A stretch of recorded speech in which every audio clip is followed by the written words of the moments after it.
move that introduces the last segment of the program.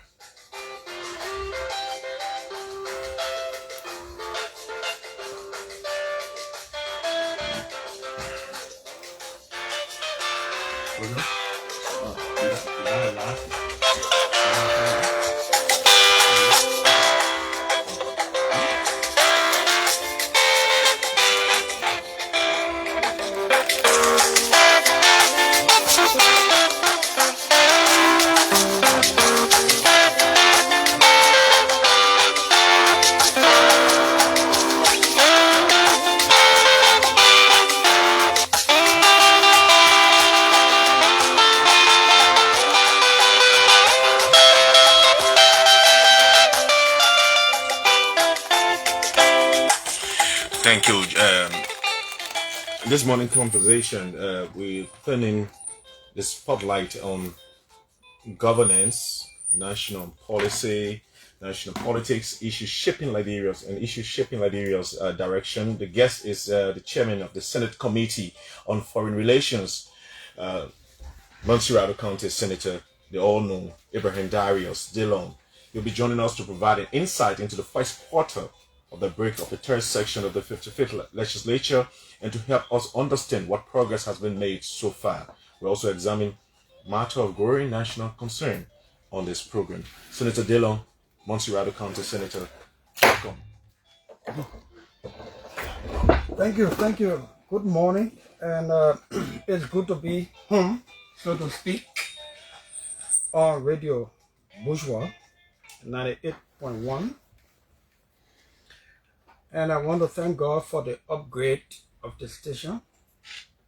I understand that we are covering a lot of counties, including Bassa, Bong, Lofa, Magibi, Rosas, Bomi, Kidma, Bapolo, parts of Lofa. That's a good thing. I think you have a map of transmission in your head. And I want to say good morning to listeners of Radio Bourgeois across the country and those following online. I'm happy to be here. God is good. Thank you so much, and we would like to say welcome. And now, you just ended the session of the quarter, a whole quarter, voted out a whole quarter for the Senate, the House of Elder, and you are a leader of the Senate. So, will you give us a rundown of what you may point to as achievements over the course of your sitting? Well, normally, the country and everybody is basically aware, and it's like a recitation that the function of the legislature is lawmaking, oversight, Right. and representation. So we believe we did a lot in those three directions, and I'm speaking as Senate, not only as senator. Okay. We passed the budget. We passed some laws. We did some oversight. We hope that it can be even more robust and effective. And we believe we did our best in terms of representation. Apart from the budget, the Senate passed the bill to act and establish a piracy into law. Many people may not know that since 1978, the Liberia Petroleum Refining Company has not had any act of the legislature establishing that entity that gave statutory structure and authority to LPRC. Since 1978, there has been no law passed that gave power or authority to any president to appoint anybody at LPRC. And since 1978, all of these things have been going on. So part of the agenda for the rescue mission is to help to reform some of these government institutions. The legislature, the Senate also passed on the statute of limitation bill. Of course, I submitted that bill, like I did with the LPRC bill. Statute of limitation is a key thing in the fight against corruption, to serve as deterrent and to save the country from public abuse, especially economic abuse and any other crime that is committed, especially felony. Currently, the statute of limitation law says, so I'd like to break it down because I know we'll have a conversational, discussion here.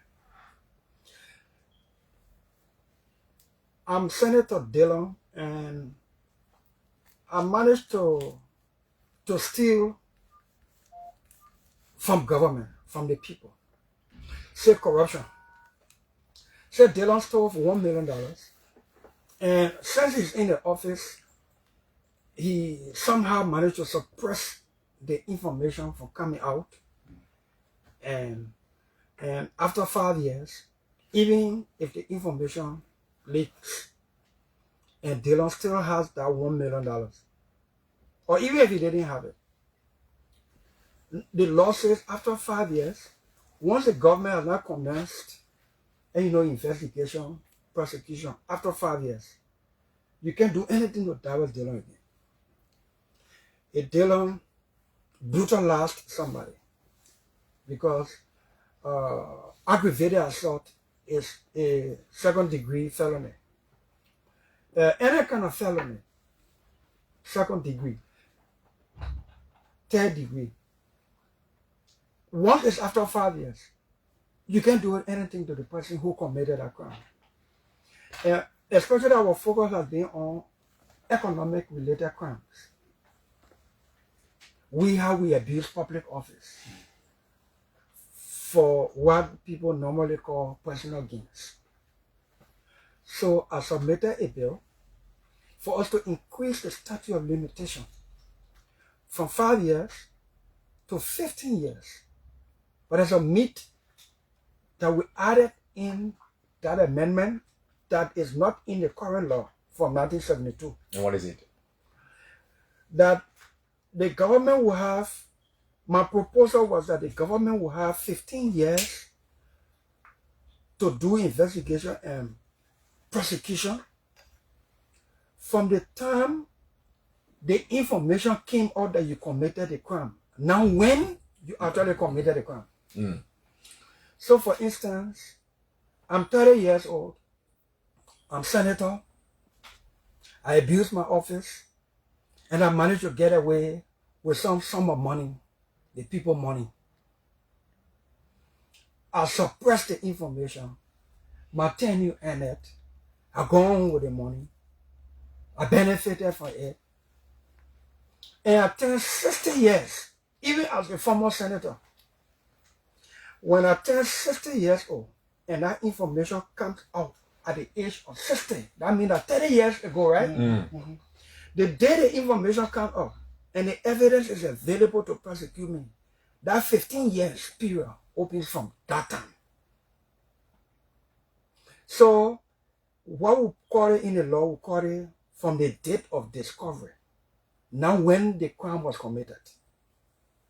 So, I committed the crime, for instance, at the age of 30. They discovered it when I was 60 years old. From the date they discovered that I committed that crime when I was 30 years old, the government has 15 years window. But we debated the issue in the Senate, and the Senate generally agreed that while my bill made sense, 15 years too long because government has all the resources and time and to gather evidence and all that stuff. So instead of 15 years, it would make sense to make it 10 years. Then there was a new argument, so it was extended by 2 years, meaning government has 7 years. From the day, the time the information leaked out and the evidence is available. That bill, that law, we have engrossed it to the House of Representatives, and we hope the Senate is looking to the House for concurrence. So how does that contrast the status of limitation that we have now? So the current statute of limitation allows for 5 years. Right. And this is going to be 7 years. And this is going to be 7 years plus because when the crime was committed would not matter in the amendment. But when it was discovered, when it was discovered, the current law does not have when it was discovered. Right. The current law is blank on it. So quickly, what are you doing with your colleagues in the lower house to sort of turn that into an act? Yeah, it makes sense to a lot of lawmakers in the lower house, and we look forward to when we return on our regular second quarter in May. We will be looking to the House, and we'll be making effort for the House to concur. We also did the Ivanhoe. We also did the Ivanhoe concession. We also did Aslam meter concession. And Ivanhoe, what? How much is that? Ivanhoe is about 1.8 billion concession. Ivanhoe is not an iron ore mining company. Ivanhoe is more like a logistics company. Ivanhoe is contracted by a company mining ore in Guinea to transport their ore from Guinea to Liberia through the port of Buchanan. So Ivanhoe is not in competition for iron ore mining and all that stuff, mineral in Liberia. It's just conveying mineral or iron ore from Guinea from one point to another. And then we will also that concession will help to expand our rail system. Many countries around the world, people using air, land, sea, land including rail. After Ivanhoe contract is over, the extended rail becomes a national asset. It becomes a national asset. It can be used for commercial transportation as well. Right. And all that stuff. Now, and it will create job. Right. Okay. Job opportunities. There I was going. Right? Yeah. I know it may not be in your purview. Right. The executive probably works on that part. Right. When does it become tangibly jobs? People want to hear that. People are excited about this whole job situation. As far as you know, how is it related to providing jobs soon? As soon as the contract takes hold. In fact, from the day the president approved the ratification action of the legislature, that concession agreement starts to become binding. There's recruitment because they will do I think 23 kilometers of road from the border of Guinea, where the iron ore is coming from Guinea. Right. Because where the iron ore is in part of Guinea, they will ship it by road for 2-3 years while they're doing the rail, what we call train track. Right. So from Nima bordering Guinea, the point to bring it to where the train track is in Yekepa, the car road they will use by truck. They will pave that road. In the pavement of the road, that job creation right there. There will be contracts, there will be contractors to do the road. And that will ease movement also. They will ease movement. Then, during the construction of the rail, of the train track, It's also job creation. Mm. And then they will be renting trucks and all that stuff. It's also job creation. The only thing, and without anybody thinking, is political. When we pass these concession agreements, we know that these concession agreements will create jobs. And that was bringing me to my question. As much as there's a buzz, we hearing about job creation and what have you, but the creation of the job comes with the requirement of specific skills. Yes. To ensure the effectuation of the operations of these concessionaires. Correct. You're talking about the operation of locomotives and what have you. What is the government thinking about providing skills and providing the necessary skill set to young Liberians, so that they take charge of the operations of those machines? So you, under this administration, part of the arrest agenda, under the rescue mission, we have deliberately, under the leadership of President Joseph Nima Boakai, we have decided to make technical vocational education a thing of relevance, because these kind of skills build country, not politics. So we have honored President Boakai. The Senate has concurred with the House of Representatives on establishing the TVET Commission. We have established a whole TVET Commission. I understand that it is not yet verified, but I understand the President vetoed the bill, the law, because he has some concerns that which we may address one more time.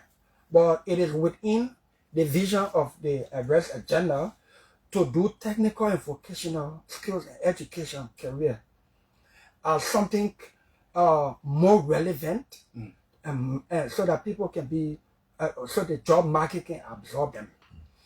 And meanwhile, if you follow the current Minister of Youth and Sports, I think at the NVTC, they've taken some actions to reduce some cost burden requirements on students to promote retention, to promote encourage more people into technical and vocational career, so that they can be able to be absorbed in the job market, especially in the concession areas. Well, good. So to wrap up from the Senate's end, I know it's lengthy discussion, but the seaport decentralization, right. Did you feel failed in that? No. So, in fact, just before we closed last week, the Senate again passed the seaport bill. But why are you going back and forth with it, by the way? So the question is, people see you as the forerunner or one of the forerunners of this port decentralization bill. But the argument is, decentralization generally is viewed as a way of promoting devolution of power. But one would argue, what is the economic benefit to the country when you decentralize the port? Decentralization is good. It can even decongest, especially Monrovia County. The port bill is good for the country. These ports have been operating like the way they are for the last 50, 60 years. The thing about us in Liberia generally, every good idea or every vision is good to all Liberians. The problem we always have is they think good boy not timely. That is why we never reach that time. We never take the risk. We never want to start what is good, but deem not to be timely. It is only timely when you started from somewhere. And you think now is the time? Of course. In fact, there's not a better time than now. The port bill was politicized, understandably, but the visionaries of the bill did not lose focus because it is part of the agenda of decentralization. We just abolished, under the vision of this government led by President Boakai and the Senate led by Young Bikanga Lawrence, and with all of us there, We just abolished the Ministry of Internal Affairs. Right. And established the Ministry of Local Government so it can conform to the Local Government Act, which talks about decentralization of power, and so that development can reach the people from where they are. The port bill is to empower and develop the various ports in the country and future ports. It also talks about future inland port. Inland, people understand the inland port that drop where there's no sea, right? Yeah, and they have it in other countries. It's visionary. The port of Harper should not report to the port of Buchanan. The port of Buchanan should not report to the port of Greenville or Monrovia. They can simply coordinate. The port of Monrovia should not control all of the ports across the country with centralized power in Monrovia. If the port of Harper wants a controller, the port of Harper should be able to recruit a controller from Maryland. Not necessarily a Marylander, but even if it is a Marylander who is qualified. If the port of Greenville wants needs a manager, the president of Liberia can appoint a citizen of that country or a resident of that country knowledgeable in port management. And this is where some people are saying this is the slippery point of this whole argument, that this is a unitary state, not a federal state, but they view some of the projection of this whole port act as being, bearing the complexion of federal nature, because if you highlighting the need of the recruitment entirely of a manager for the county rather than providing opportunity for Liberians across the country, people will say it's more about protecting a particular interest rather than the general national interest. So you can also recruit Romeo Togba to go to head the port of Maryland, even though you are not from Maryland. But what it would do, it would take Romeo Togba from Monrovia. It would decongest Monrovia. You can take, in fact, it's also integration. Look, development of those counties. Everywhere around the world where you have port city, the port alone is an asset for development in those counties. If the ports start to gain their own autonomy, and it's not federal form of stuff, because you have a regulatory body that will regulate all of the ports. But each of the port will have its own management and not reporting to one port reporting to another port. One port should not be reporting to another port. All of the ports should be under one authority, one regulatory authority, and not one centralized authority from one county. So you have a referee, and they all are players. Exactly. So where are we with it? What can we expect? So the Senate passed it. The House will hopefully concur when we return, and I can bet not on arrogance, but on knowledge of what I know, that the president will approve it. I say so because when the president has vetoed the port bill once. Okay. But propagandists against the bill, some don't even know the intent and purpose and benefit of the veto. No, not only that, of the decentralization. People who are anti gave bad publicity to good intent and good motive and good action. And what have you done to offset the bad publicity? Don't listen to it. The visionaries of the bill will not bad publicity. We have a duty to inform and clarify. The president vetoed the bill once. People made the public believe that the president vetoed the bill twice. Okay, the president vetoed the bill once. But what did the president say in his veto communication? The president said, I'm returning this bill because I have concerns on these areas in the bill. I'm asking the legislature to reconsider my concerns and send it back for my approval, because this idea, this decentralization idea and vision is within my vision for decentralization, is within my vision, my agenda for decentralization. It is contained expressly, black and white, in the president's letter. But the propagandists against the bill did not want the public to see or know about that. What they did was they only took the last page of a 5-page document, letter, with the president's signature on it, because when you outline all the things you have concern about, they'll close the last paragraph or closing sentence and say, having said that, or wherefore in view of the foregoing. Yeah, so they took that last page where the president said, I am vetoing, and I need to do a bit of education here. Not for you, but for some of us who don't understand politics. The president can veto a whole bill. Right. Or the president can veto lines in the bill. Does he have to state reason for doing Yes. Once the president vetoes it, either the whole bill or part portion of the bill, the president is under obligation to state why. Okay. Because no president can yet get us say, I veto the bill. It's not sufficient. It doesn't hold legally. So the president letter said, you'll reconsider these few sessions. What were some of the sessions?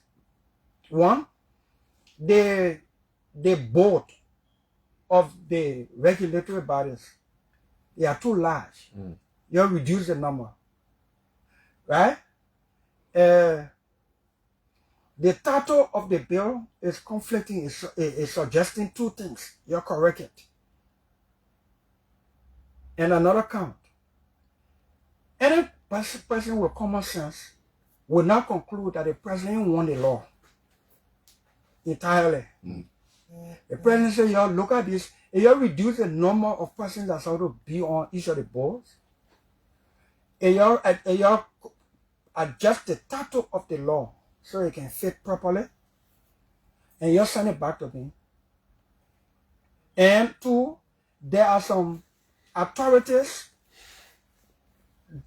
that will be assigned in the law. They are already assigned to like maritime and other entities.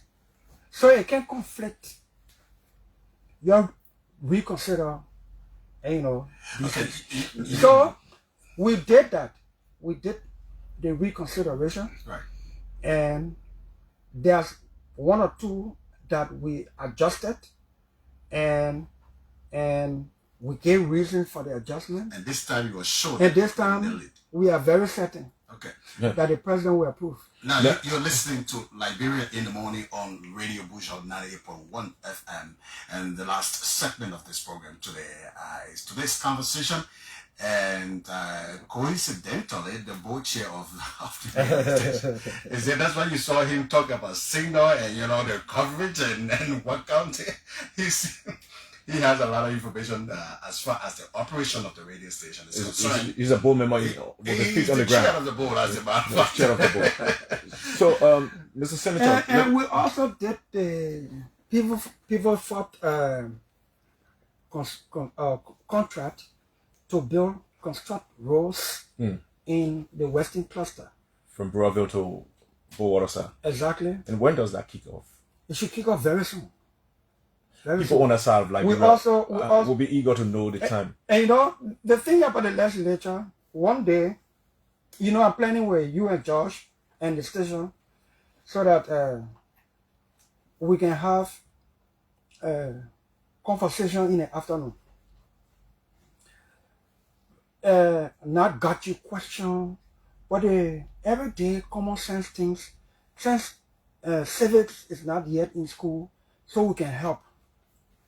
The thing about the legislature is, and it is almost like that everywhere. I was watching CNN last night, and I saw that the approval rating of Congress is as low as 30%. But America is at war, but Congress gonna break too. when we were going on break, the people who always comparing us to America, they said, why were we issue at the Guinea border and we go on break? And you understand? Now I'm not trying to make any equivalent poor equivalent comparison here. The legislature in Liberia has a very poor rating by perception and by pure lack of understanding. So what is responsible? Ourselves. Thankfully, the legislature is open. Maybe it's not as open as we wanted. The light I put on in there, even though some people say a team or a standing there or that sort of, the country at least has interest in knowing what's happening in there. Say, for instance, what I want to say here is, if the legislature pass the budget or agree to approve payment for yellow machine, the executive cannot have yellow machine. Right? Yes, correct. So we pass budget, we agree for the yellow machine. The yellow machine comes, the whole country praising the executive. They don't see that the legislature play their role to approve payment. So you celebrate the end product. So Well, maybe because you're a policy making body and you're not into action as you will be executing. So who knows? And the legislature will pass law to tighten the fight against drug. The legislature has passed law. Everybody know the role of the legislature is lawmaking. We not made a law. To enforce that law, if the executive is not enforcing or implementing the law, they blame the lawmakers. You understand? All I'm saying, the legislature has bad publicity by perception, because other some people don't understand actually the role of the legislature. And also, I say all, and also we as a legislative body, we are not very strong and robust on our side. And that's a perennial problem. Yeah, so even if you want to hold a cabinet minister accountable, you can sack him as a lawmaker. Or even if we took a vote, that does not sack that minister. But if the minister is performing poorly, the public blames the legislature and not the president for not sacking that person. Right. You understand?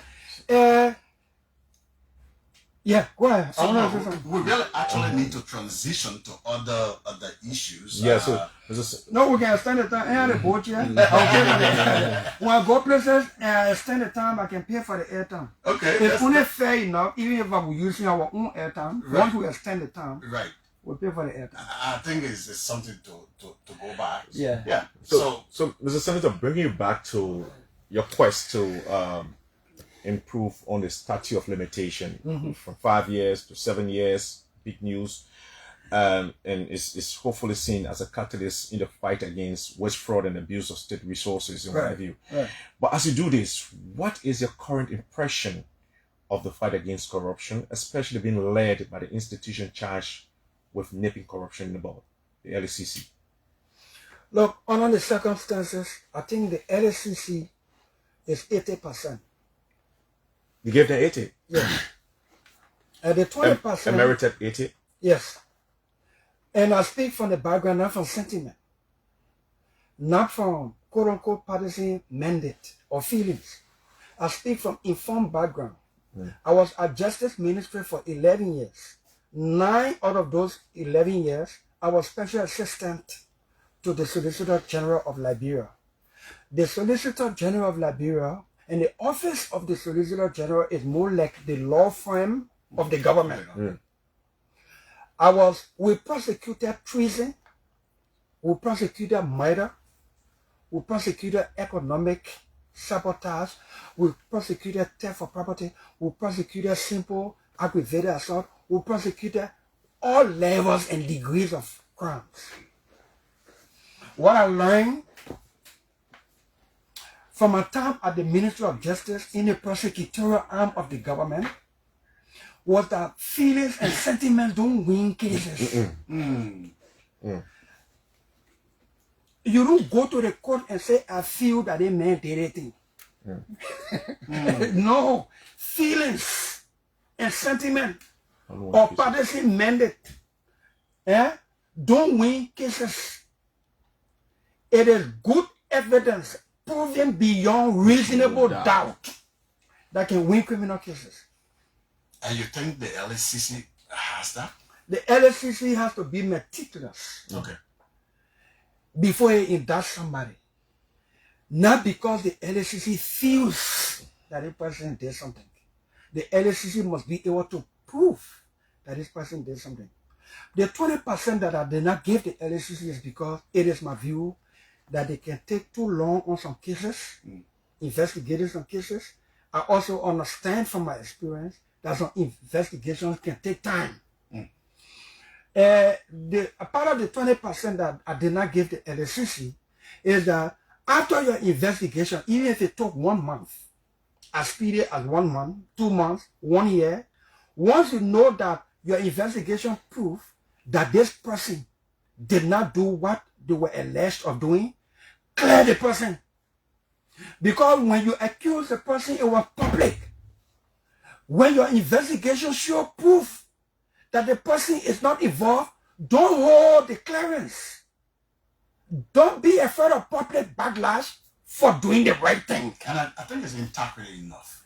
It's integrity enough to say, I accuse this person, I investigated the person, the allegation against the person is not true, we're clearing them. Because somebody in the future and the character is involved here. And at this point in time, it should not be about feelings toward who.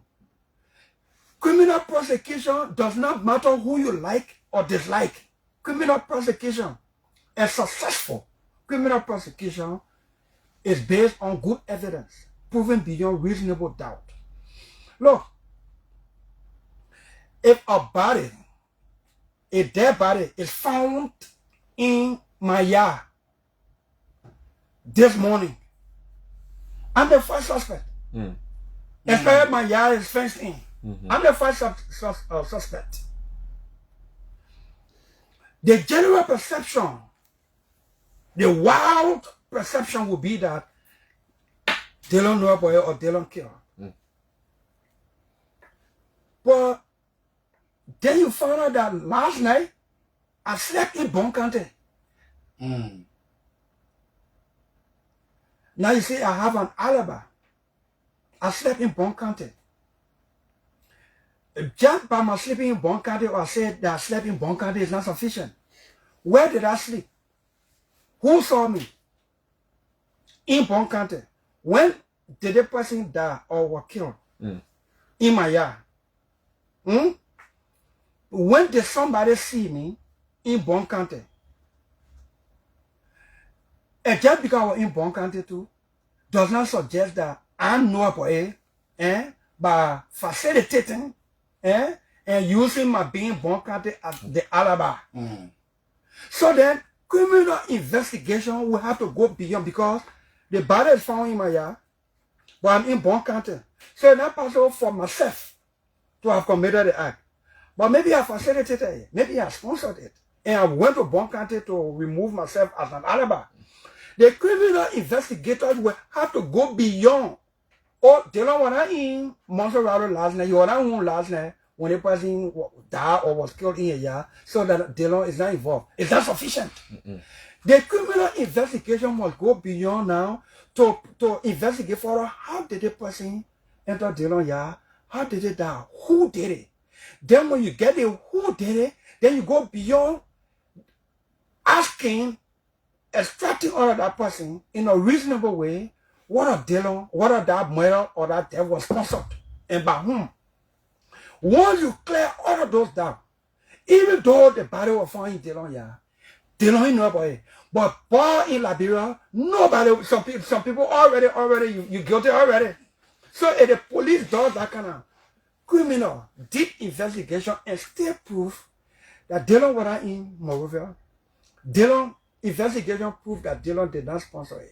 Dillon didn't know anything about it. Yeah, witnesses to prove that Dillon, or say for instance, I slept in a hotel. the hotel, manifest can prove that I slept there. I took breakfast there. All that kind of thing. The investigation will clear me. But the public who have already judged me guilty will not believe or respect the outcome of that investigation. But just because public will not respect the outcome of that investigation doesn't mean you must not state it as the investigative body to say, we've done XYZ, we've proven XYZ, and Dillon is innocent. You understand? So my 20% that I took from the LCC is their delay in clearing people, and also their delay in taking people to court. Because prosecution is not only about convicting people. You see, justice is not only about guilty verdict. Justice is about affording due process so that I will accuse you. I can have my day in court to present my evidence to prove that you're guilty, and you too can have your day in court to prove that you are not guilty. But because you got to present your witnesses, you got to testify in your own defense, and that kind of hearing, consistent with law, the ruling, the judgment therefrom who say Romeo is not guilty, that's justice. But in Liberia, prosecution means one that person is not guilty, then something wrong with the prosecution. And that's why I said feelings can win criminal cases.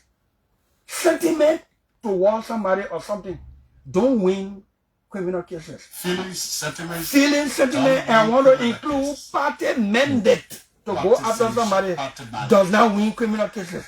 It is evidence, good evidence proven beyond reasonable doubt.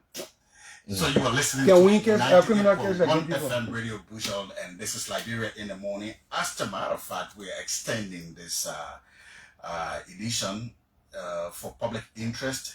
Senator Abraham Darius Dillon is in studio as our first discussant on today's conversation as a segment of the program, and we still have a lot to go. We want to concentrate on his role as senator. As a matter of fact, you in Monrovia elected him and sent him up Capitol Hill. And has he gone concentrating on national agenda and letting go his constituent obligations? You know, we're going to be talking about that. At the same time, we're going to talk about the Liberty Party, his political sure. And then probably other national issues. But as it is right now, we're going to have to give you some time, listeners, to sort of can we go up to 11? Yeah, we can do. We just need to consult the management. But I think it's a good deal for the management. Tell me the boys the question. So, Mr. Senator, the society is buffeted by this news, this disquiet, emotional trauma and what have you, with the situation along the border. I mean, people say the government is a bit stunted with information, but there could be an argument that considering the security nature, you cannot divulge everything. But you chairman on foreign relations, and maybe your role as a chairman will rein in on your colleagues in the Monrovia Basin in exhausting the appropriate mechanism to ensure maybe backdoor diplomacy, how this quiet can be dealt with, and that the situation cannot escalate beyond its current nature. What is the role of the Senate in all of this? What are you doing? How are you viewing the situation in the first place? So the foreign policy of our country and foreign affairs of our country is run by the executive, led by the president, and the chief lieutenant for that is the Minister of Foreign Affairs. We in the legislature, especially the committee I'm honored and privileged to chair, the Foreign Affairs Committee, the third ranking committee in the Senate, provides oversight. And that places us even way on the leadership of the country. We are guided by certain maturity, not to just speak on certain critical issues. But what I can say as not only as senator, but as chairman of foreign affairs, the good wisdom of the president of Liberia and the Senate led by the pro-tem, Nyomdi Kanga Lawrence, we have engaged sufficiently and we are continuing to engage diplomatically to resolve this issue. And maybe it may be too much to give us credit that one Liberian or Guinean has not died as a result of what's happening at the border for over 1 month. It is only to the glory of God first and the good leadership, wisdom, and maturity of the president and the leadership of this country. But some people, for politics, don't see that. There are many ways, and there are some ways one can show strength without having to fight. Many ways one can win a battle or a fight without fighting the way people want to fight. There's tension that's de-escalating at the border. We are engaging in the Monrovia Union Basin with ECOWAS, with AU, and the global community. To the extent of our engagement is the reason you see the huge de-escalation of what's happening at the border. This matter will be resolved. Not one soul will be lost. And whatever trespassing of whichever territory that was done, especially off our territory as far as everything is concerned, everything will revert, return to status quo ante. Meaning, everybody will go back to where they originally were before this thing happened. But on good leadership wisdom, when the government is not reckless in talking about what's going on over there, it's because we're using wisdom and maturity. People say, maybe we scared of Guinea and maybe someone. Look, even if Guinea get all the war power, it will go to war. Guinean soldiers will die. Guinean citizens will die. Liberian soldiers will die. Liberian citizens will die. Do we want that? Or do we want to proceed in a way that none of the two countries will lose a citizen, whether soldier or civilian? That's to the extent I can respond to this matter. So, Senator, I mean, this is smart enough. Your response is smart. But you see, we're in an Iraq. The communication in Iraq is so robust. So if you don't talk, somebody will talk. Right. People will talk, people will think. Yeah. Especially when this is about audienceship, it's about big show. What do you have on social media and everything else? The thing is, this much assurance, Liberians have been looking up to that. You're working behind the scene, understandably, but what is it?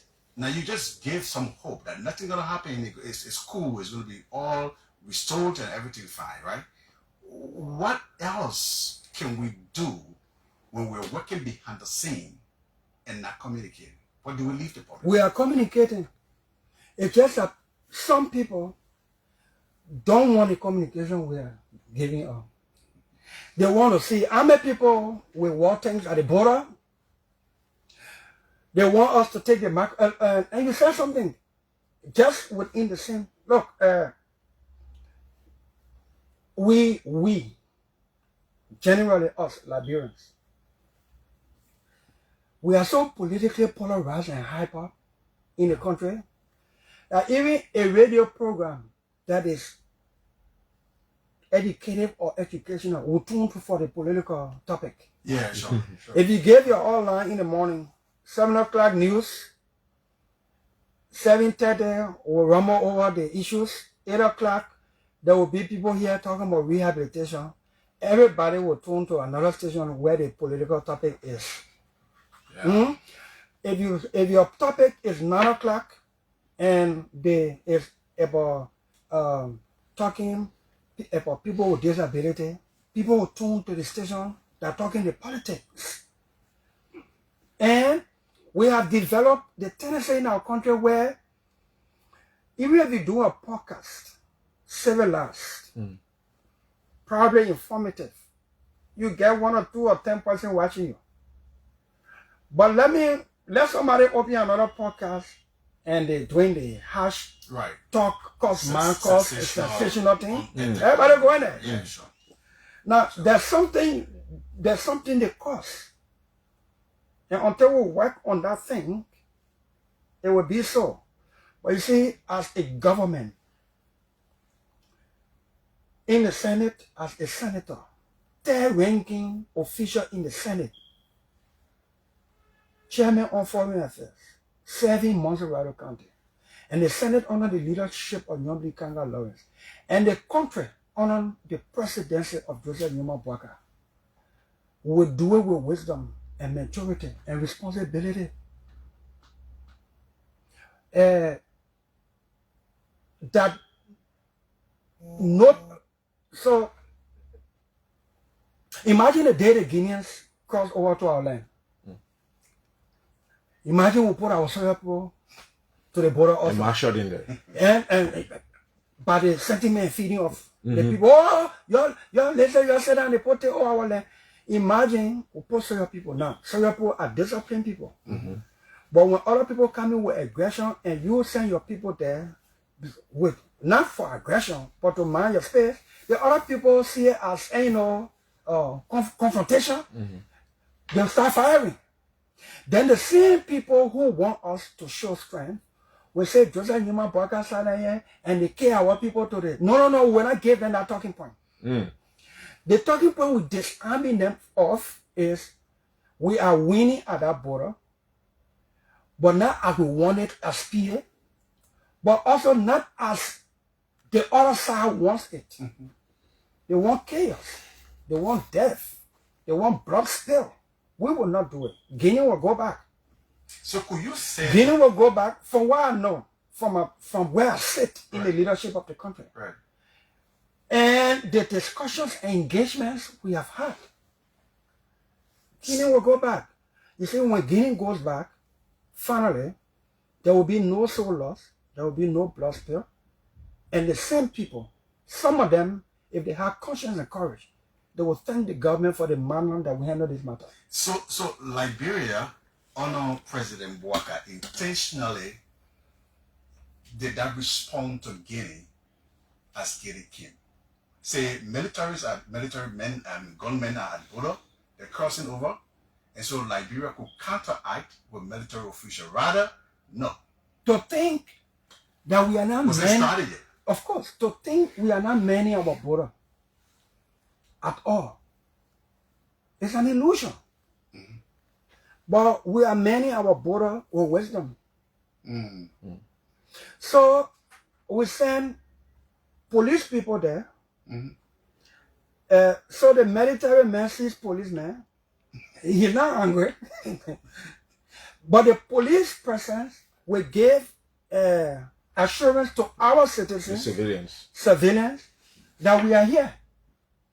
Then we equip our immigration people, right? Because immigration is at the border point, right? Fine. So in the other people's mind, that de-escalation. We are not confrontational. No. We are mature. And that's why one bullet have not killed anybody from other side.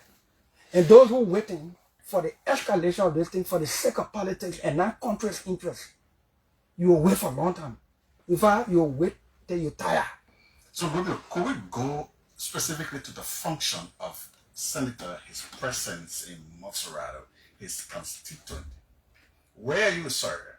Are you taken over by national issues and leaving your ground empty? No, my ground is not empty. You're staying tight. Yes. Right. What feedback do you get? It's mixed. Look, anybody who in a political office like mine, you don't have mixed feedback. Check yourself. Do these make signals get you jittered and feeling a bit pensive that my days may be numbered? No. And is that arrogant? Any community of people in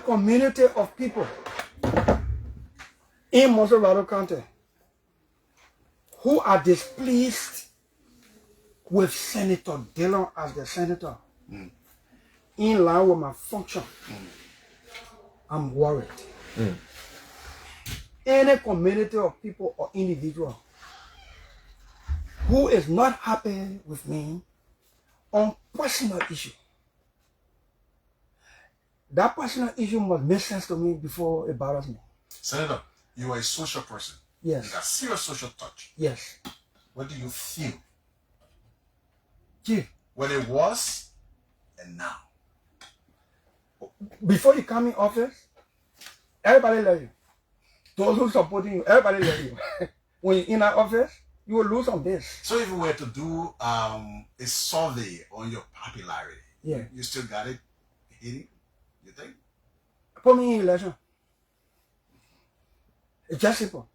Put me in election. Do I know that some people who voted for me, they are not happy? Yes. Okay, so let's look at some of the reasons. Why didn't happen? Right. Let's look at some of the reasons. So some people who put me in office, they put me in office in 2020, believing that my popularity and my support base will help their candidate to become president. Say for instance, ANC. ANC put out with me. Not because I'm not performing as senator. Okay? And I gotta be bothered when you lose base. Or you losing the base on account of your failure to do your job. It should be more worrisome. So if you put me in office because I should support your candidate too, then you did not believe in my function as a lawmaker. You are only tapping on my popularity for your candidate. Okay? There are some people, understandably. Now, you see, when we politicians talk, the whole thing I talk here today for almost 2 hours, the one coming to that one will call. And I know that one. And you see the microphone, and you see the camera there, plenty. I invited the king, plenty. All the things I'm talking, then get time the one coming to that one will call. If you ask me for personal assistance, and I get it to do it, for which reason you felt, I can understand that. If you ask me and I give you 1 time, 2 times, the 3rd time you can't get to you, then you start cussing me. That's your business. If I lose that person, to hell with them. All the camera, your cut this part, say they don't cussing the people again. Because politicians are tend to slave. You can't even voice yourself. They say lawmakers got lawmaking, oversight, and representation functions. But what can move most lawmakers from in office? That the 4th function that is not written, humanitarian.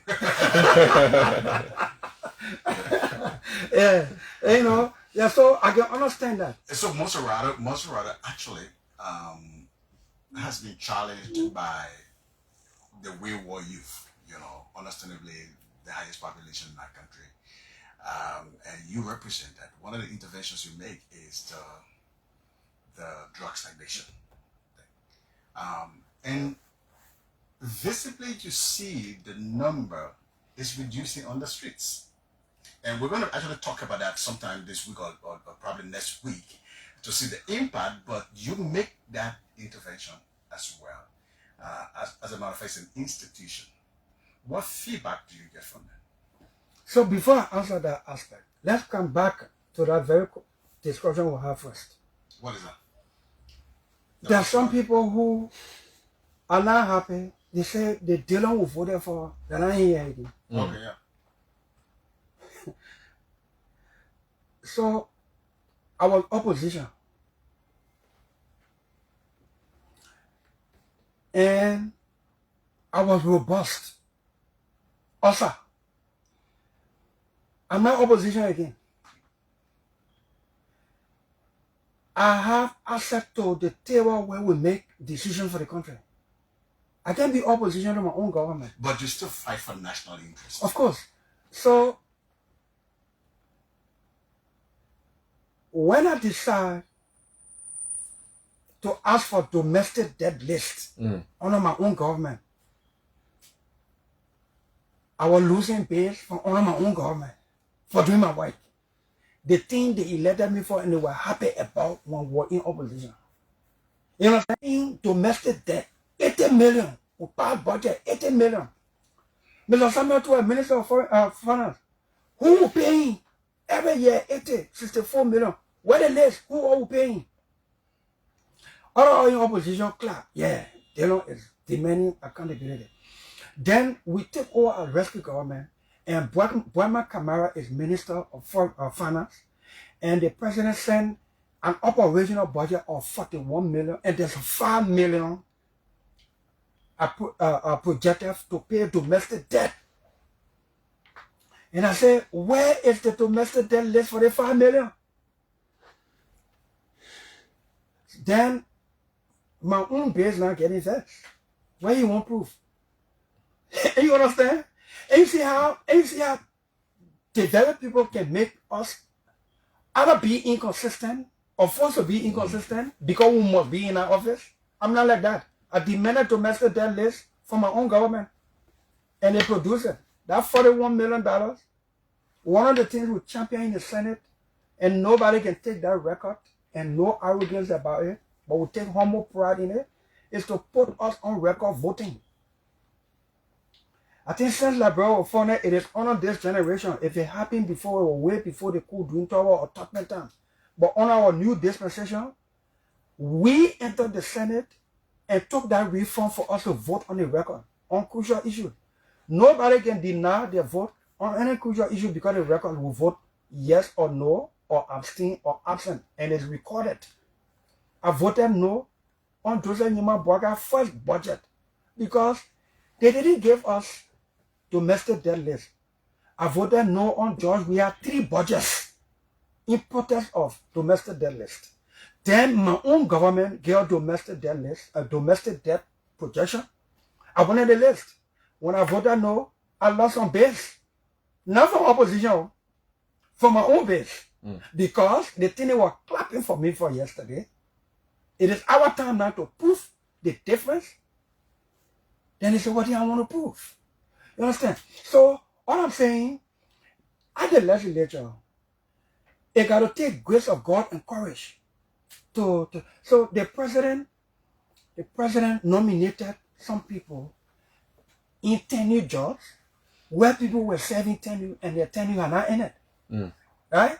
It took courage to say, no, we can't confirm these people in violation of the tenure law. So the standard will not encourage that. And we stood our ground. Some people resigned, some people tenure in it, and those the president wanted them, want a legal vacancy were created. Then we went to proceed with the confirmation proceeding. You think some of those people in my own government happen? No, I will lose some base. So I can understand. The thing I must not lose is my conscience. Now, to your question. Yeah. Look, when we campaign to bring this government, our government to power, one of the things that the Liberian people could not wait to elect Joseph Boaga and our government was the fight against drug. We are not there yet. I'm not too sure we are even 40% close to fighting drug.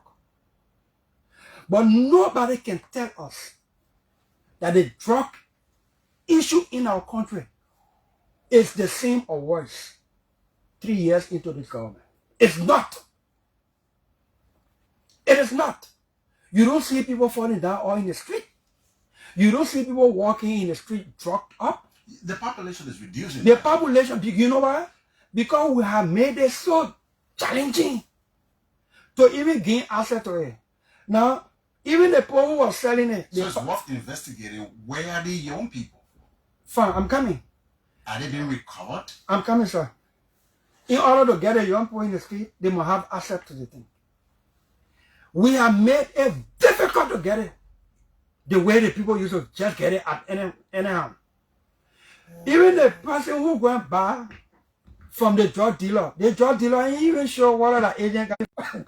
That's how difficult it is to have access to it. That is why you see the population is reducing and it's not increasing. I may not have a scientific data. It's something to really investigate. So, if the thing is visible. You don't see drug people or young people all falling down in the street. You don't see people. The population is not increasing, and there may not be a data that can prove it, but physically you can see. Every now and then, with little resources, every now and then you see the DA. And, apprehending, confiscating, exposing. So, before anybody bring drug in the country, it must slip through the crack. It's not as pervasive and rampant as it used to be. When we took over under Joseph Nima Boakai, the Senate under the pro tem, the entire legislature, the government as a whole, we took DEA budget from under $2 million to about 4 million, 3 to 4 million, to help to begin the process of recruitment of personnel and training of manpower and procurement of logistics. Same with fire service. When we took over, fire service budget was under 2 million. We took it to 4 million deliberately in 2024 to 2 million deliberately for fire service to train more people and procure firefighting equipment. So now you see that the drug-related issue is declining. Now, what we have not done on a long-term policy, holistic scale as a government is the rehabilitation aspect of those who are already affected. But the government is taking some actions. I, as a senator of Monrovia County, I made it a signature legacy project to rehabilitate people from my salary and goodwill sponsorship from friends of Dillon who believe in that project. And so for the last 4 years, so to speak, the rehab center has been running. We have graduated. Would you proceed? Yeah, go ahead. Okay. We have graduated more than 230 persons from the Center for Rehabilitation and Reintegration. The first 4 batches were all male. The last 3 batches, all female.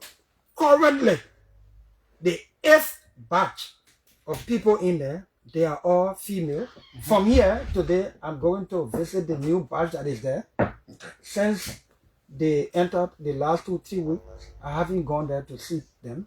So I'm going there to pay my first visit with this current batch.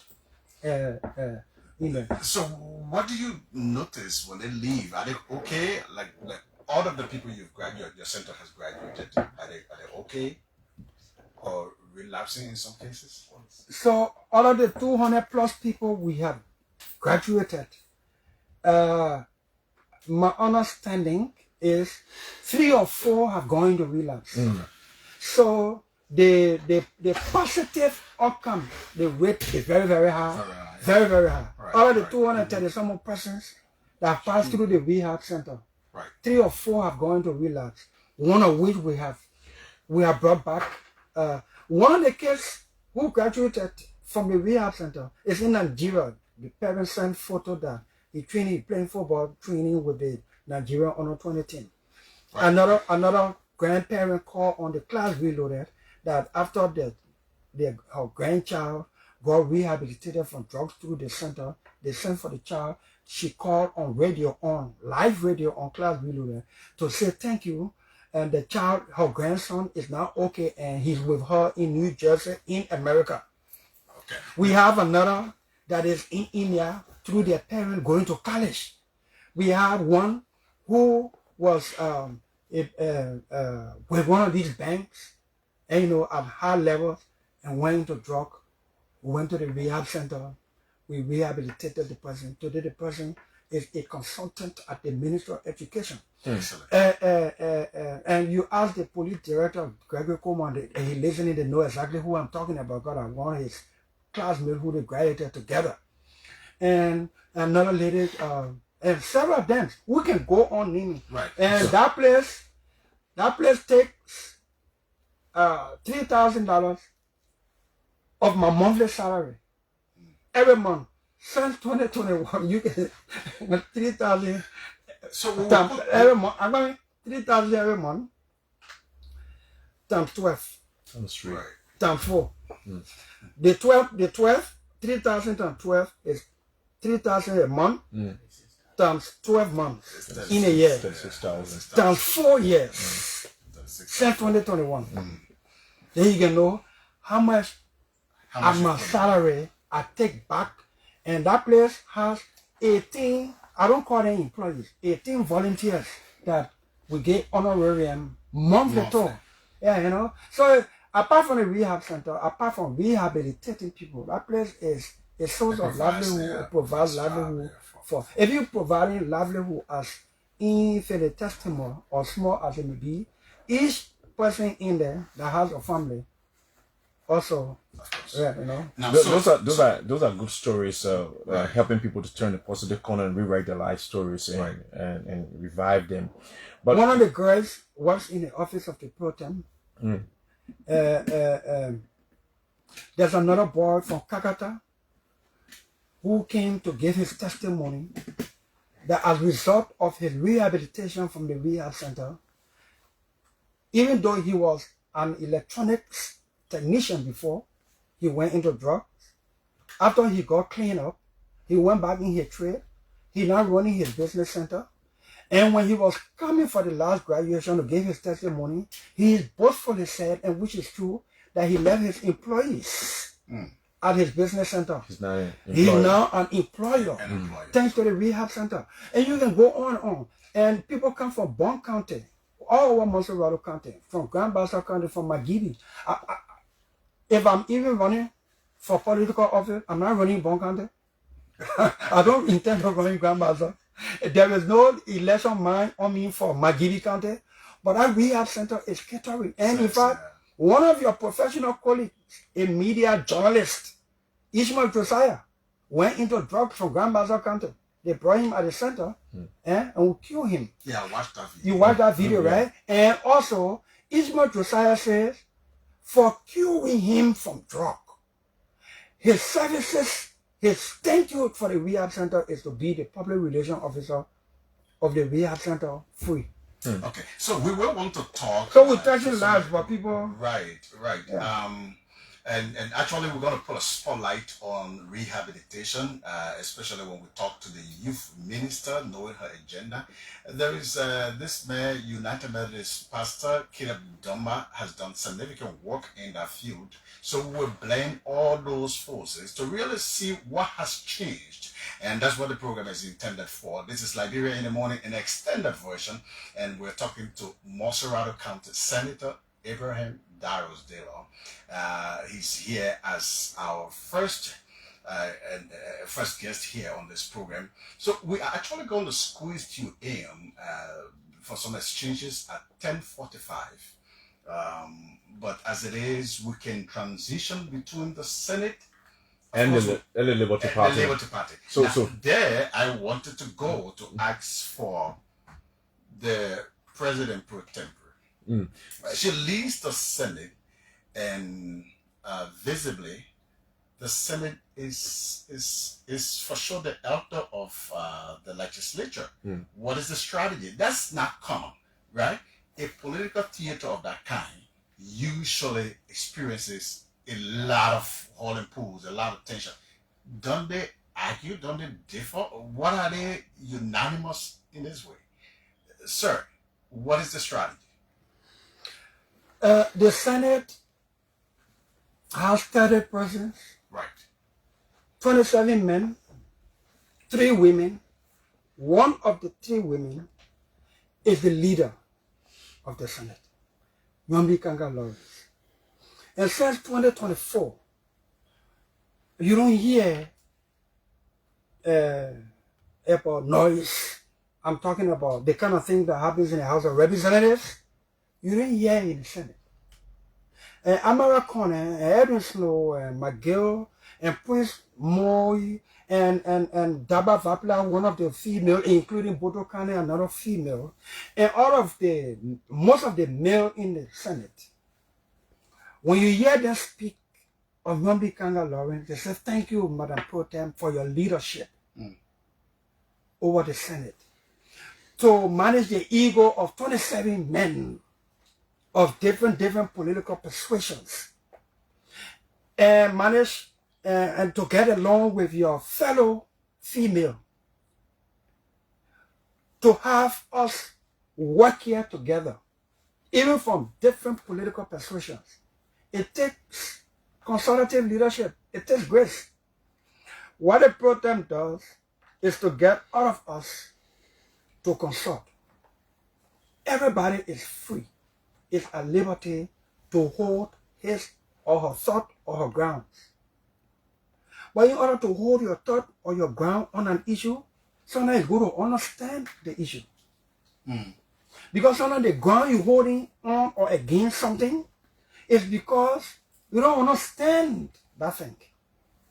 If you have an open mind and you understand the thing, there's a very likelihood that you can come along. So the Pro Tem will meet with senators on almost every crucial issue and explain the agenda of the government toward that particular issue. And leave it to our judgments and consciences in the interest of the country to go decide. And of course, in the legislature, people do lobby. You have to persuade. She's very persuasive. You know, when one woman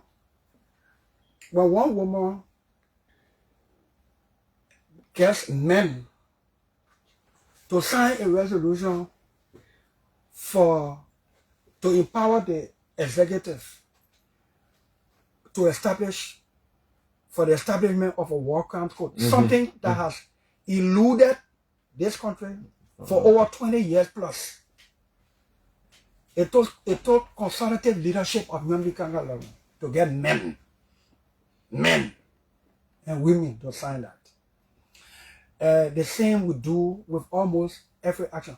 If you are Senator SYZ from opposition with extreme view against the government, and you have a communication in the interest of your people, your county, or you believe that we as government, we are proceeding otherwise, and you wrote that communication to bring the attention of the Senate to that issue, she will use leadership to put it on the floor.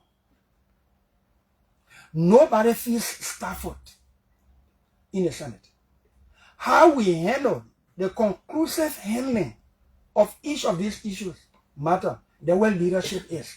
And kudos to Nyombi Kanga Lawrence.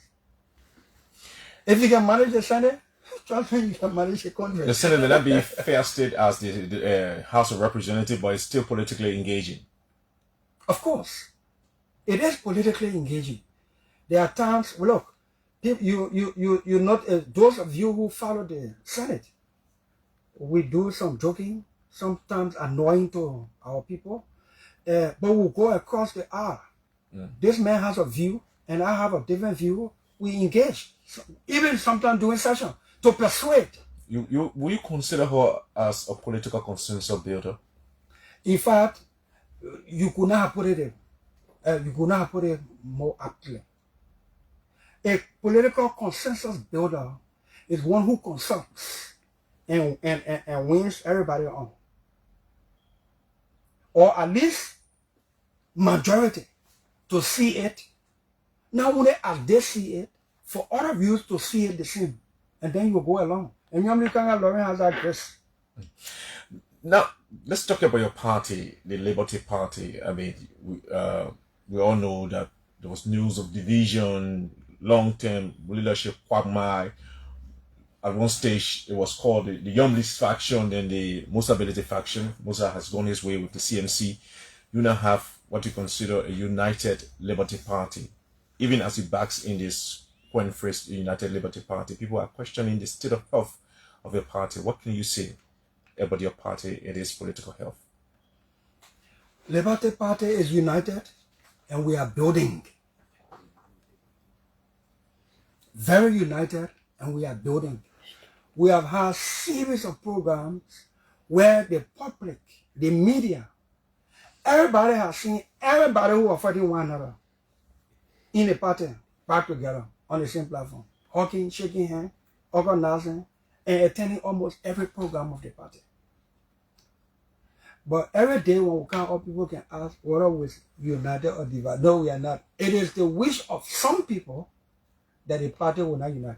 What we went through as a party, what we brought upon ourselves as a party, we decided that nobody is right, nobody is wrong. Let's move ahead. When you go to reconciliation, if nobody can get Lawrence leadership over the Senate, people with diverse political views, and she can hold the Senate together for the country. And nobody, all of us together, can reconcile Liberty Party from a very bitter, divisive fight. And Liberty Party is whole again. It should say something about the leadership of the woman.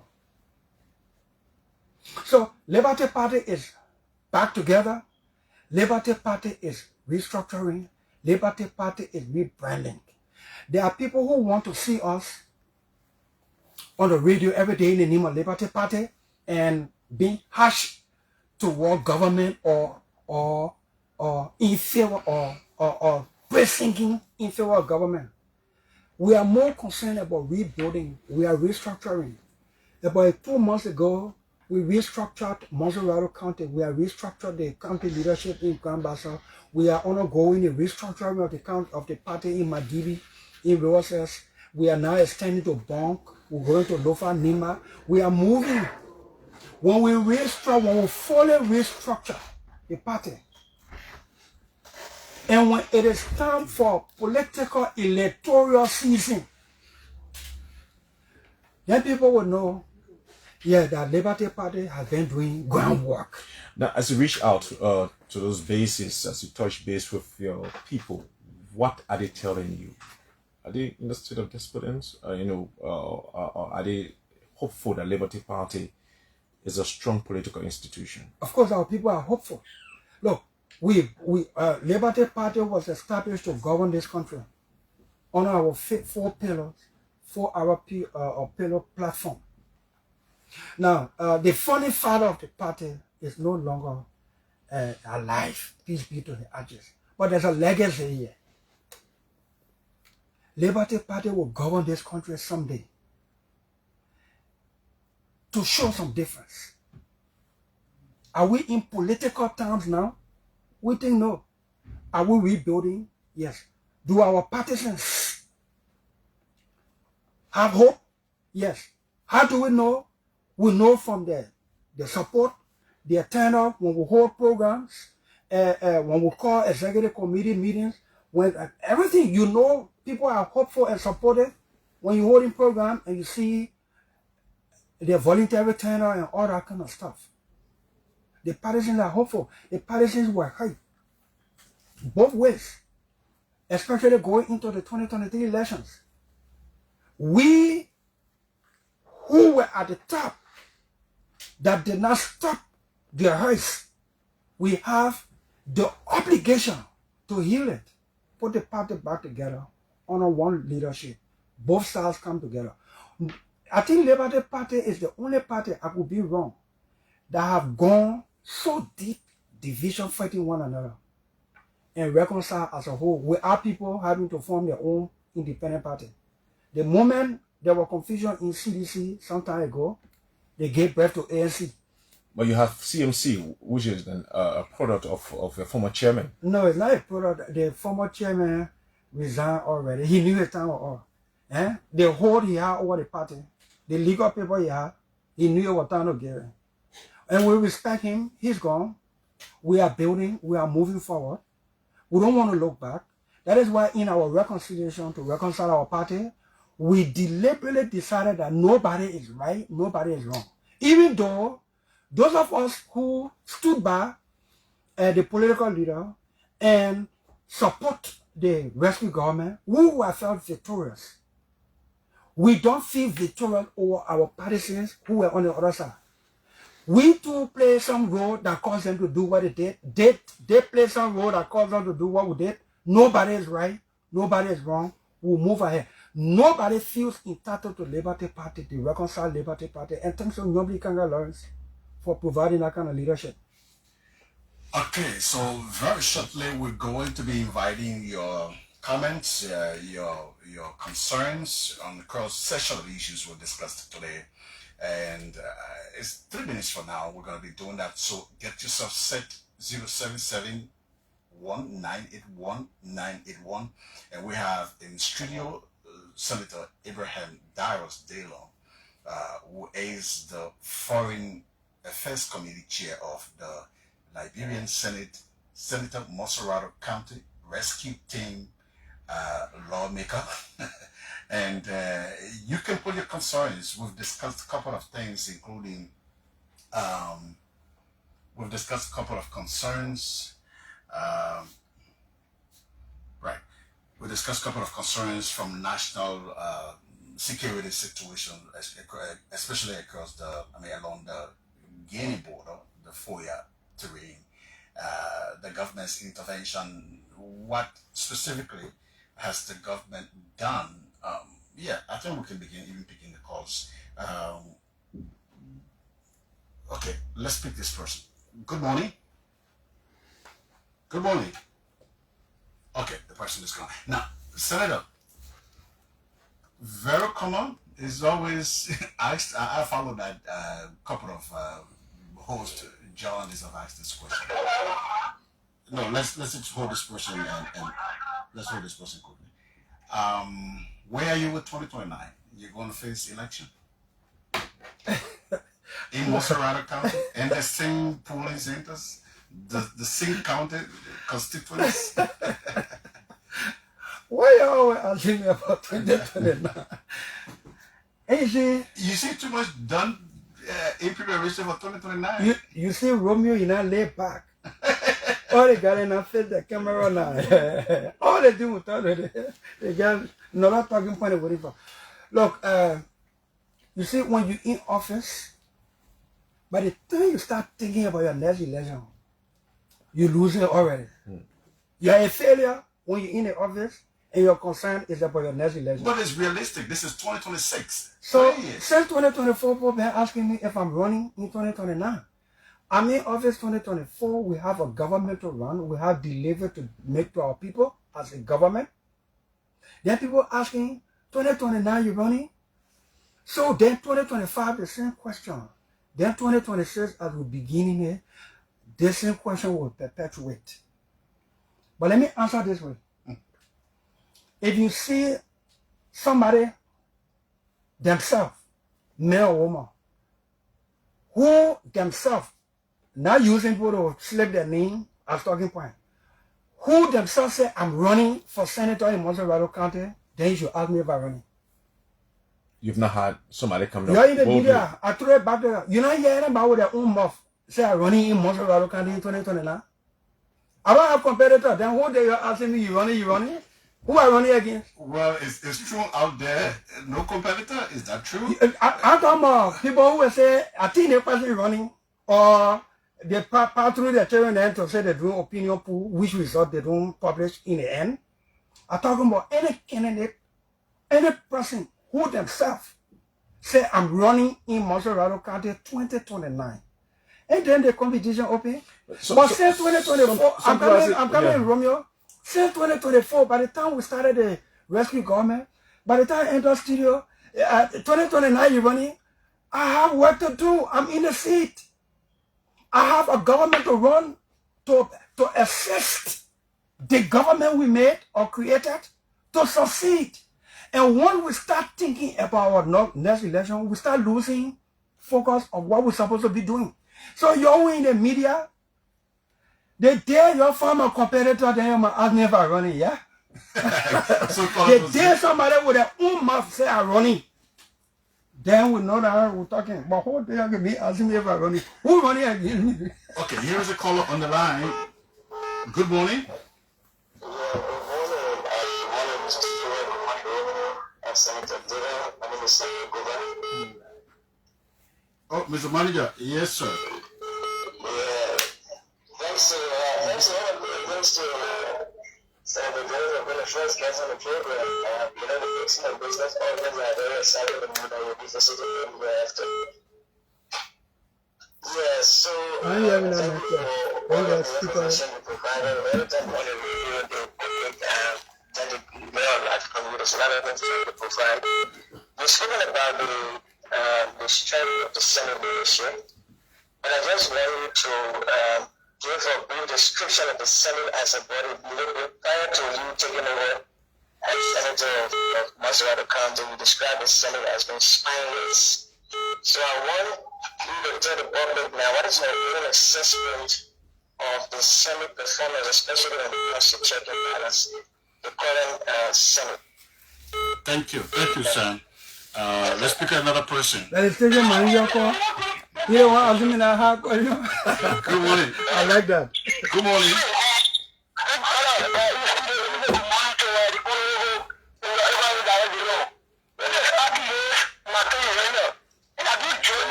I'm somebody that the secretary of Bushrod to read a part of man the other places in the country. However, when we commend the almost senator for his right to consideration of critical national issues, let me be honest with you, at no point in time, most of our country possess the most educated percentage of our country that will sit there and just elect any kind of movement or biocracy over to whatever they are below. If you look at the world police statistics for all social media platforms, you will realize that whatever they are below is really the comment, the gesture for those to us. So I'm asking you not to ask that question. The senator is focusing on his work now, and I believe that he's doing extremely well, and with both this, with undeniable conscience. Thank you so much. Thank you so much. Another person here, we'll take that person and then we'll seek response. Good morning. Yeah, good morning. Good morning. What's your name and what do you call from, sir? Thank you. So this is Pastor David. Okay. So first, the senator will never respond to your question, and I want to believe. I mean, I only have one question you see now. No. The only reason why you're not responding. That's the reason why you said. Because we know exactly what he has done to this country. It's on record. I mean, one of the callers asked a very similar question. He said the legislature at the time was funded, especially the Senate. He also said the economy of the country at the time was in a solid. The judge was incompetent because the laws of the country was in question. There they were using the resources of the country recklessly. Today, there's my brother drive a convoy that worked more than 1.2 million. Yeah, Senator Zero. So what's the concern, sir? I know you're one more. What's the concern? This is the concern I'm raising. So, Yeah, so you could wrap it up. You could just give it a nutshell, and then we don't have the time. Sorry. I know. So I just want to end up by saying it's better you tell the people now what they intend to do than to meet the disgrace that will before you in 2029. Thank you. Thank you so much. You also can call us on 0771981981. We're actually wrapping up. We have less than 10 minutes to go. We've been here talking to Senator Darius Dillon, and he's responded to a couple of issues. But here is it. Senator, there is a need for a comparative analysis right now. What the Senate was when you say spanless to why it is now. Does it have span now? Yes, Or the legislature? the Senate is growing some spine. Okay. When we from the rescue mission, But has it grown the span completely? Is it grown? I said we're growing spine. Okay, progressive. When you as pro tem from the ruling government, Right. in fact, you champion and cheered the ruling government into being. Right. If you can say, Mr. President, this Senate will not confirm or hold confirmation hearing for certain tenure officials because we have issue with the tenure law, that's fine. That's fine. When you can, in your government, get men and women to initial and sign a resolution for the establishment of the World Crimes Court that eluded all the legislature since 2006. That's fine. That's fine. You want me to go on? Of course I can go on. So, you heard Senator Dillon, you know, there are things that the legislature must do, you know, by law, by function. And the legislature, particularly the Senate, doing that. So he thinks the Senate today is different from what it was yesterday. Let's squeeze in this person, and then we're going to be moving up to wrap up the person left the line. Now, that's it. So I can respond to my son, Pascal David. Right. Pascal David, you know, I don't like to bring, but Pascal David is a citizen. Say I told over the country 2019, Pascal didn't stay trauma. They stay in trauma. And 2019, when I told over Pascal David, there were all the radio, they said they made mistakes. 2020, they were corrected. 2020, I corrected them for correcting me. There is no, but Georgia was that on the ballot, that was the man won Monrovia County. I championed the rescue mission. I led the campaign in Monrovia County. I was a campaign head for rescue mission Monrovia. October 10, we whipped George Weah and CDC in Monrovia County by 3,000 plus votes in the first round. In a runoff, we won Monrovia over 20,000 votes. When you hear, you know, sometimes we don't let to carry the radio and be making all these talks. Here that we won the election by 20,000 plus votes. Monrovia gave that number. Monrovia County, from since 2005, nobody could beat George Weah CDC in the county until I came 2019. By the grace and blessing of the people. And in 2019, they said, oh, citizens were fair. Pascal David said they were fair with their own party. So they will not be fair in 2020. In 2019, I got 106,000 votes. In 2020, I got 208,000 votes. The highest, apart from South Joseph, in 2023, in a special election. You understand? Then they said, oh, the George Weah on the ballot, that was Darius Dillon won Monrovia County. They put George Weah on the ballot against Joseph Boakai. I led the whipping of CDC and George Weah out of the mansion and out of Monrovia County in 2023, October 10 and November 14. I gave a number by 2,000 plus votes, October 10, and 20,000 vote margin in a simple majority runoff. Monrovia won CDC. We won CDC in Monrovia by 20,000 votes difference. Who led it? Who championed it? So when you see these talking, that is why most times I say, you have power. You have power, we don't get from you. We don't know how to do power and maintain power. Then you say you can't back for it. There are small children talk there. CDC and George, we have power, we don't get from on the lap. We who know how to manage power and maintain power, then you say our power is there, we can't back for it. Since 2024, we can't rest in our ear with. 2029, George, we are coming about. 2029 coming up. Our business in 2026 is to make sure the yellow machines will be deployed and face our roads. And the yellow machines will be deployed and face our roads. And also help with the agricultural sector in this 2026. This 2026, we want to see more prosecution, so that people can either be proven guilty in the court of law, or the people can have the opportunity to prove themselves not guilty, so that their names can be clear. That's justice. We want to ensure that we're able to fight drug even more robustly in 2026. We want to ensure that fire service can be able to reach more places where there's fire, or able to prevent fire. This 2026, and by the time you get in the money, these citizens get their 2029 coming or 2029 coming. You have your 2018 to 2023. We took it from you. We don't know how to keep power. We don't know how to manage power. The thing will only allow you to take it. So when the time comes for the politics for 2029, you will know, you will see it. Right now we're governing. We are concerned about what's happening to the border. We are concerned about what's happening in the Middle East. We are concerned about how these things will affect and impact or affect our people. I'm concerned about how we can re-strategize on the work permit thing that taking jobs from our people. These are the things I'm concerned with. And by the time you thought once you use a job on top of 2029, you are having a thing I take it for you. I get a thing and then you say you want it. You'll give me time. What about you list a lot of things that you intend to do as a government in 2026? Yes, as a government. What about youth empowerment?